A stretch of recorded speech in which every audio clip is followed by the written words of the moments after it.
পৃথিবীতে সবচাইতে শ্রেষ্ঠতম দোয়ার স্থান হলো মা বাবা।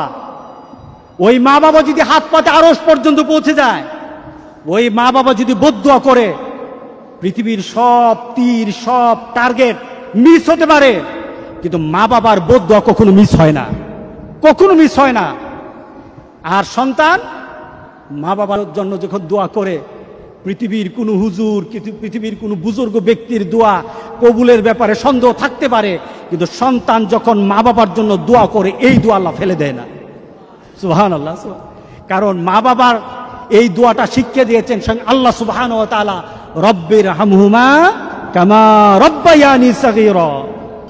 আপনি কবরে থাকবেন, আপনি প্রত্যেক নামাজে আপনার সন্তান দোয়া করবে আপনার জন্য, রব্বির হামহুমা কামা রব্বায়ানি সাগীরা। পড়েন, মা বাবার জন্য দোয়া করেন প্রতি নামাজে বলেন মা বাবার জন্য, রব্বির হামহুমা কামা রব্বায়ানি সাগীরা।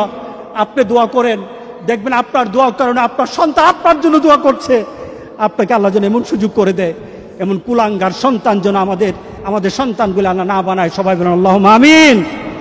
আপনার দালান, আপনার বাড়ি, আপনার সম্পদ, আপনার ব্যবসা, আপনার পৃথিবীর প্রতিপত্তি যত কিছু আছে, সব আপনি দুনিয়াতে ফেলেই চলে যেতে হবে, কিন্তু সন্তান কিন্তু আপনাকে ছেড়ে দিবে না।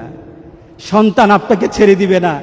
ভালো সন্তান রেখে যাবেন, কবরে শুয়ে শুয়ে আপনার সন্তানের দোয়া পাবেন। খারাপ সন্তান রেখে যাবেন, কবরে বিপদ বিপদ বিপদ চলতেই থাকবে। আল্লাহ আমাদের সবাইকে হেফাজত করুক। আমিন বলি, আমিন বলি। আল্লাহু আল্লাহু আল্লাহ।